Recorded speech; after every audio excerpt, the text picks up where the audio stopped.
जय श्री कृष्ण विद्यार्थी मित्रों, आज आप बात करीशुं धोरण 12 कॉमर्स विषय अर्थशास्त्र चैप्टर नंबर 7 वस्ती विषे। तो वस्ती की बात करिए तो एमां पहेलुं जे वस्ती विस्फोटनो अर्थ। वस्ती विस्फोट कोने कहेवाय? तो भारत में मृत्युदर झड़पथी घटवानी सामे जन्मदर झड़पथी न घटवाथी वस्ती में जो चोख्खो वधारो थयो अने जे ऊंचा दरे वधारो थयो छे तेने वस्ती विस्फोट गणवामां आवे छे। एटले के आपणा देशमां जे मृत्युदर में झड़पथी घटाडो थयो, आरोग्यनी सुविधामां वधारो थयो, टेक्नोलॉजी आववाथी लोकोना जीवन धोरणमां सुधारो थयो, कल्याणमां सुधारो थयो, तेथी मृत्युदरमां जे घटाडो थयो। परंतु सामे झड़पथी जन्मदर न घटवाथी, जन्मदरमां घटाडो न थवाथी जे वधारो ऊंचा दरे जे वस्तीमां थयो छे तेने वस्ती विस्फोट तरीके ओळखवामां आवे छे।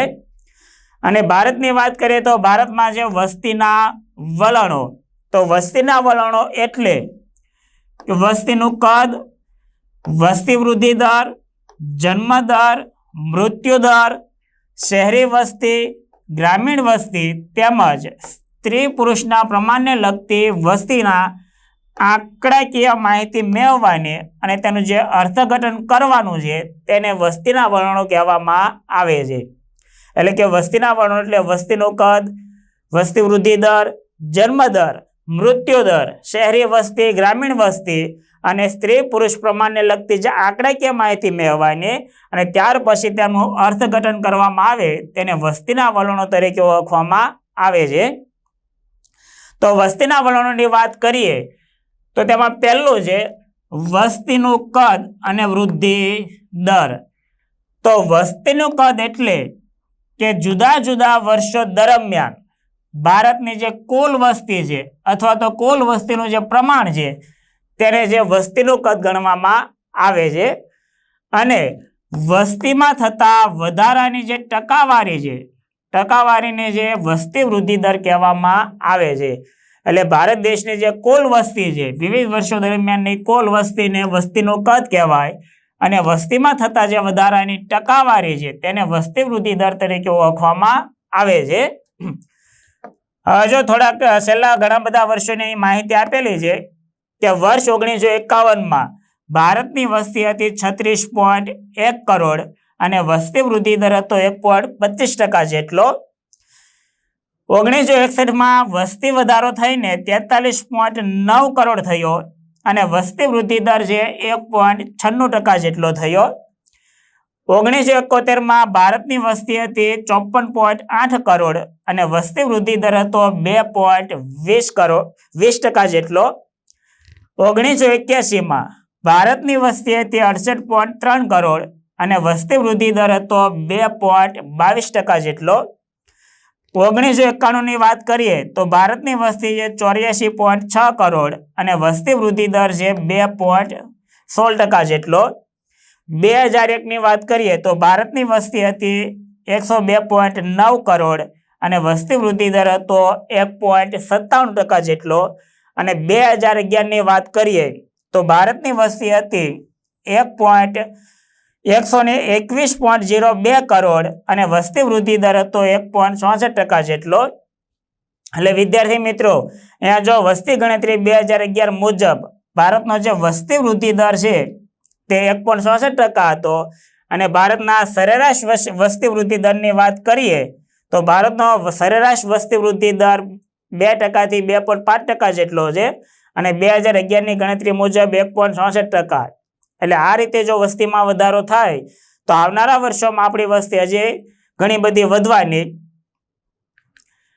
અને ત્યાર પછી વાત કરીએ તો ભારતમાં જે જાતિ પ્રમાણ, તો વસ્તીમાં જે પ્રતિ 10,000 પુરુષો દીઠ જે સ્ત્રીઓની સંખ્યા છે તેને જે સ્ત્રી પુરુષનું પ્રમાણ તરીકે ઓળખવામાં આવે। વસ્તીમાં પ્રતિ 1000 પુરુષો દીઠ સ્ત્રીઓની સંખ્યાને સ્ત્રી પુરુષનું પ્રમાણ अथवा तो तेमनुं बीजुं नाम छे लिंग प्रमाण अथवा तो जाति प्रमाण तरीके पण तेने ओळखवामां आवे छे। तो अहीं आपणे वात करीए 10,000 पुरुषोए स्त्रीओनी संख्या भारतमां अने 10,000 पुरुषोए स्त्रीओनी संख्या गुजरातमां।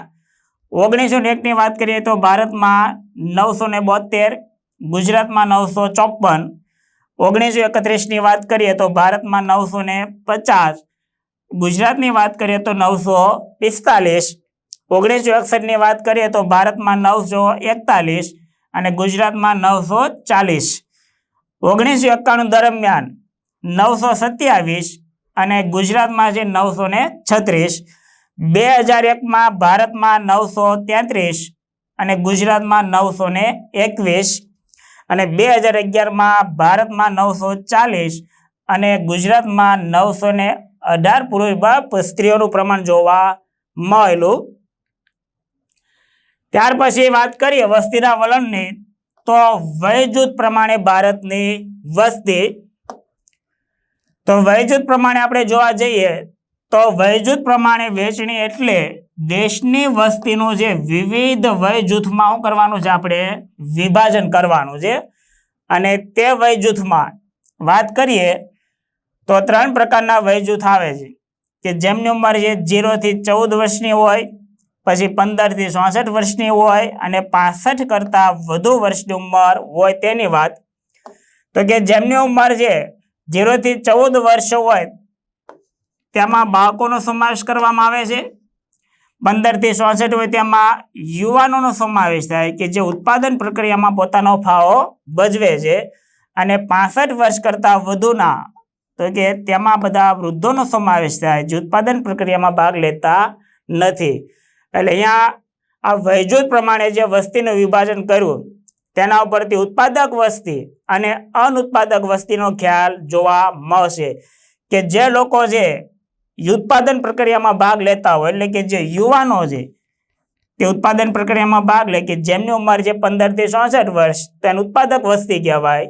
અને જે લોકો ઉત્પાદન પ્રક્રિયામાં ભાગ લેતા નથી કે જેમની ઉંમર છે 0 થી 14 એટલે કે બાળકો અને જેમની ઉંમર છે 65 થી વધારે એટલે કે વૃદ્ધો તે ઉત્પાદન પ્રક્રિયામાં બંને ભાગ લેતા નથી એટલે તેનો સમાવેશ અનુત્પાદક વસ્તીમાં કરવામાં આવશે. હવે વાત કરીએ તો 2005માં આપણે ત્યાં 0 થી 14 વર્ષના બાળકો કેટલા હતા તો કે 32.78%, 2010માં 30.89% અને 2011માં 30.5 અને 2014નો અંદાજિત હતું 29.21%. તેવી જ પ્રમાણે યુવાનોની સંખ્યા એટલે કે 15 થી 64 વર્ષની વચ્ચે આવતા યુવાનો 2005માં હતા 62.44%, 2010માં 63.99%, 2011માં 64.3% અને 2014માં અંદાજિત 65.30% જેટલા. અને વૃદ્ધોની વાત કરીએ કે જેમની ઉંમર છે 65 વર્ષ કરતાં વધુ તેમની સંખ્યા 2005માં 4.78%, 2010માં 5.12%, 2011માં 5.2% અને 2014માં 5.49% જોવા મળેલી. ત્યાર પછી નવા પ્રશ્નની વાત કરીએ તો વસ્તી વધારાના કારણો. તો વસ્તી વધારાના કારણોની વાત કરીએ તો પહેલું કારણ તો કે જન્મદરનો અર્થ. તો કે જન્મદર કોને કહેવાય તો કે વર્ષ દરમિયાન દર 1000ની માનવ વસ્તીએ જન્મ પામતા બાળકોની સંખ્યાને જન્મદર તરીકે ઓળખવામાં આવે છે. વર્ષ દરમિયાન દર 1000ની માનવ વસ્તીએ જન્મ પામતા બાળકોની સંખ્યા, તેનું સૂત્ર લખવું હોય તો જન્મદર બરાબર વર્ષ દરમિયાન જીવતા જન્મેલા બાળકોની સંખ્યા છેદમાં કુલ વસ્તી ગુણ્યા 1000.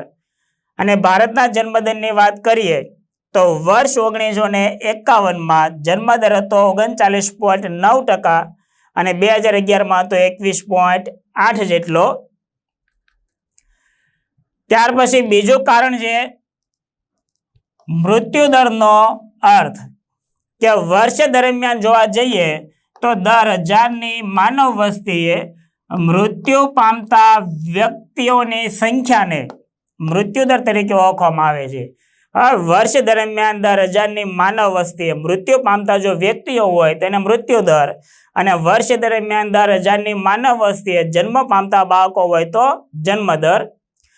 અને મૃત્યુદરનું સૂત્ર છે વર્ષ દરમિયાન મૃત્યુ પામતા માણસોની સંખ્યા છેદમાં કુલ વસ્તી ગુણ્યા 1000.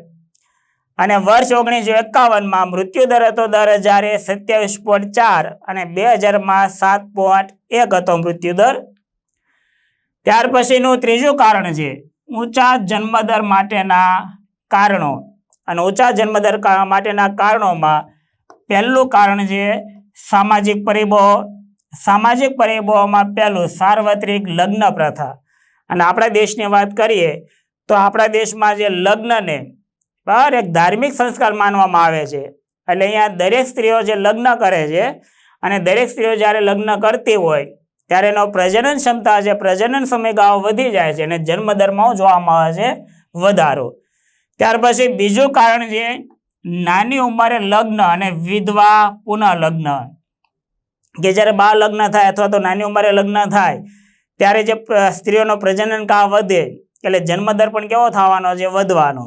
અને બીજું છે કે વિધવા પુનઃલગ્ન, કે વિધવા સ્ત્રીઓ જો લગ્ન કરશે તો પણ બાળકોની સંખ્યા કેવી થવાની છે? વધવાની. ત્યાર પછીનું કારણ છે પુત્ર પ્રાપ્તિની ઘેલછા. કે આપણા દેશની વાત કરીએ અને ભારતીય સમાજમાં આપણે જોવા જઈએ તો પુત્ર પ્રાપ્તિની ઘેલછા આપણે ત્યાં જોવા મળે છે. અને આપણા ગ્રંથો પ્રમાણે કહેવાય છે કે પૂ નામના નર્કમાંથી તારે તે પુત્ર તે સાર્થક કરવા માટે. ત્યાર પછી આપણા વંશ વેલાને આગળ વધારવા માટે. અને ત્યાર પછીનું કારણ છે કે જ્યારે માતા પિતાઓ વૃદ્ધ થાય તો ઘડપણ મેનો સહારો બનવા માટે શેની જરૂર પડશે? પુત્રની. એટલે પુત્ર માટે જે ત્રણ બાબતો મુખ્ય છે. પૂ નામના નર્કમાંથી તારે તે પુત્ર, ઘડપણમાં આર્થિક સહારો ઊભો કરવા માટે અને વંશ વેલાને આગળ વધારવા માટે જ આપણે ત્યાં જન્મદર કેવો જોવા મળે છે? વધારે. અને ત્યાર પછીનું કારણ છે સંયુક્ત કુટુંબ પ્રથા. કે હજી પણ ઘણા બધા ગામડાઓની વાત કરીએ કે સંયુક્ત કુટુંબમાં રહેતા હોય ત્યાં નવા બાળકનો જે જન્મ થાય, આવનારું બાળક હોય તેના ઉછેરની જવાબદારી કોઈ એક વ્યક્તિ વચ્ચે રહેતી નથી. ઘણા બધા લોકો હોય, કુટુંબના સભ્યો હોય, તેના વચ્ચે વેચાઈ જતી હોવાથી બાળકને મોટું કરવું કે આર્થિક બોજારૂપ લાગતું નથી. એટલે પણ સંયુક્ત કુટુંબમાં બાળકોની સંખ્યા વધુ જોવા મળશે. ત્યાર પછી બીજું કારણ છે આર્થિક પરિબળ. અને આર્થિક પરિબળમાં પહેલું કારણ છે શિક્ષણનું નીચું પ્રમાણ. કે જે જગ્યાએ છે શિક્ષણનું પ્રમાણ નીચું હોય અને ખાસ કરીને વસ્તી અને સ્ત્રી શિક્ષણને છે સીધો સંબંધ છે. કે જો કોઈ પણ સ્ત્રી અભણ હોય, ભણેલી ન હોય, નિરક્ષર હોય તો તે નાના કુટુંબનું મહત્વ સમજી શકતી નથી. એટલે ત્યાં બાળકોનું પ્રમાણ કેવું જોવા મળશે? વધારે. પછી બીજું કારણ છે આવકની નીચી સપાટી. કે જે ગરીબ કુટુંબો હોય, ઝૂંપડપટ્ટીમાં વસવાટ કરતા લોકો હોય, ફૂટપાથ ઉપર રહેનારા લોકો છે કે જેમની આવક નીચી હોય તે લોકો પોતાના કુટુંબમાં વધારાના બાળકનું જે આગમન થાય છે તેને જવાબદારી નહીં પરંતુ અસ્કામત સમજે કે મોટા થઈને વધુ કામ કરશે અને વધુ આવક લાવશે. એટલે આવકની જ્યાં નીચી સપાટી હોય ત્યાં બાળકોની સંખ્યા વધુ જોવા મળે. અને એક બીજક પણ કહેવત છે કે જાજા હાથ રળિયામણા. કે જો વધુ બાળકો હશે, વધુ કામ કરશે તો આવક કેવી આવશે? વધારે. એટલા માટે પણ આવકની નીચી સપાટી હોય ત્યાં જન્મદર કેવો જોવા મળે છે? વધારે. અને ત્રીજું કારણ છે કે બાળ મૃત્યુદરનું ઊંચું પ્રમાણ. જે કુટુંબમાં કે જે સમાજમાં બાળ મૃત્યુદરનું પ્રમાણ વધારે રહેતું હોય બરાબર, ત્યાં પણ બાળકોની સંખ્યા કેવી જોવા મળે છે? વધારે. ત્યાર પછીનું કારણ છે ત્રીજું અન્ય પરિબળો. અને અન્ય પરિબળમાં જોવા જઈએ તો ઊંચો પ્રજનન દર. તો કે જેમ જેમ ઊંચો પ્રજનન દર જોવા મળશે અને પ્રજનનમાં ખાસ વાત કરીએ તો 15 થી 49 વર્ષની વય ધરાવતી જે સ્ત્રીઓ છે તેનો પ્રજનન દર જોવામાં આવે. અને જો પ્રજનન દર ઊંચો રહેશે અને ભારતમાં જે અપરિણિત સ્ત્રીઓનું પ્રમાણ પણ ઘણું બધું ઓછું જોવા મળે છે. એટલે પ્રજનન દર વધવાથી પણ આપણા દેશમાં જન્મદર ઊંચો જોવા મળશે. અને ત્યાર પછીનું કારણ છે કુટુંબ નિયોજન અંગેની માહિતીનો અભાવ. કુટુંબ નિયોજન એટલે જે આયોજિત માતૃત્વ અને પિતૃત્વ દ્વારા કુટુંબના કદને મર્યાદિત રાખવું અને બે બાળકો વચ્ચે જે યોગ્ય સમયનો પાલન કરવું. બરાબર, બંધારણીય રીતે આપણે જોવા જઈએ તો બે બાળકો વચ્ચે 3 વર્ષનો સમયગાળો હોવો જોઈએ. ત્યાર પછી 4 નંબરના કારણની વાત કરીએ તો નીચા મૃત્યુદરના કારણો. તો નીચા મૃત્યુદરમાં પહેલું છે કે જીવન ધોરણમાં સુધારો. જેમ જેમ દેશનો વિકાસ થતો ગયો તેમ તેમ લોકોના જીવન ધોરણમાં સુધારો થયો અને જીવન ધોરણમાં સુધારો થવાથી, પૌષ્ટિક આહાર મળવાથી, આરોગ્યની સુવિધા મળવાથી, જીવન ધોરણ સુધારો થવાથી મૃત્યુદર કેવો ગયો હતો કે નીચો. ત્યાર પછી છે રોગચાળા પર નિયંત્રણ, કે આઝાદી સમયના પહેલાના સમયગાળામાં જે સામાન્ય રોગો હતા, ટાઇફોઇડ છે, કોલેરા છે, ક્ષય છે, ટીબી છે, એવા રોગોમાં પણ લોકોના મૃત્યુ થતા. પણ હાલના સમયમાં મેડિકલ ક્ષેત્રે ઘણી બધી શોધો થવાથી આ રોગચાળા પર નિયંત્રણ આવી ગયું છે અને કોઈ પણ પ્રકારની બીમારી હોય તેની સારવાર મળે છે, કે જેથી કરીને મૃત્યુદર છે અથવા તો મૃત્યુદર કેવો ગયો આપણો નીચો. ત્યાર પછીનું કારણ છે દુષ્કાળ પર અંકુશ, કે જે જો કોઈ પણ સમયે વરસાદ ન પડે, કે લાંબા સમયગાળા સુધી 1 વર્ષ 2 વર્ષ 3 વર્ષ સુધી વરસાદ ન પડે તો દુષ્કાળની પરિસ્થિતિ સર્જાય. પણ ઘણા બધા વર્ષોથી આપણે જોવા જઈએ તો દુષ્કાળની પરિસ્થિતિ પણ જોવા મળતી નથી, કે જેથી કરી ભૂખમરાના લીધે જે લોકોના મૃત્યુ થતા એ હવે થતા નથી. અને ત્યાર પછી જે કુદરતી આપત્તિ સામે રક્ષણ અને વાહન વ્યવહારની સગવડો, કે ત્યારે જો કોઈ પણ પ્રકારની કુદરતી આપત્તિ આવે, ધરતીકંપ છે, વાવાઝોડું છે, સુનામી છે, દાવા ન લાગે છે, ભૂસ્ખલન થાય છે, તો આ કુદરતી આપત્તિઓ સામે અત્યારે દરેક વ્યક્તિને રક્ષણ મળતું થઈ ગયું. અને ઘણી બધી આપત્તિઓ વિશે આપણે આગાહી કરવી, અને ખાસ કરીને જોવા જઈએ તો વાહન વ્યવહારની સુવિધા કેવી થઈ ગઈ છે, તો કે પહેલાં કરતાં ઘણી બધી વધી ગઈ. એટલા માટે દેશના કોઈ પણ રાજ્યમાં કોઈ પણ ખૂણે જે કોઈ કુદરતી આપત્તિ આવી હોય તો દેશના દરેક લોકોને એની જાણ થાય છે. એટલે જે રાજ્યમાં આપત્તિ હોય તો તેની જગ્યાએ જે આપણે કોઈ પણ દેશના લોકોને ગમે ત્યારે મદદ આપણે કરી શકીએ છીએ. અનાજની જરૂર હોય, કપડાની જરૂર હોય, તાત્કાલિક તેને પહોંચાડી શકાય છે. ત્યાર પછી વાત કરીએ તો વસ્તી નિયંત્રણના ઉપાયો. તો વસ્તી નિયંત્રણના ઉપાયોમાં પહેલું તો કે લોક શિક્ષણ અને જાગૃતિ, કે લોકોને શિક્ષણ મળશે, લોકો જો જાગૃત થશે તો જ વસ્તી નિયંત્રણ શક્ય બનવાનું છે. ત્યાર પછી બીજું, કુટુંબ નિયોજનના કાર્યક્રમની અસરકારકતા વધારવી, મહિલાઓની જે લગ્ન વય અને દરજ્જામાં શું કરવો પડશે, વધારો. તો કે આપણે મહિલાઓની જે લગ્ન વય છે, જે 18 વર્ષની છે એની જગ્યાએ 20 વર્ષ, બરાબર, તો કે 20 વર્ષ કરવામાં આવે, અને 20 વર્ષથી એના કરતાં પણ જો વધારવામાં આવે તો પ્રજનનનો સમયગાળો કેવો થવાનો, ઘટવાનો. અને પ્રજનનનો સમયગાળો ઘટે એટલે જન્મદર ઘટવાનો, અને જન્મદર ઘટે તો વસ્તી નિયંત્રણ થવાનું.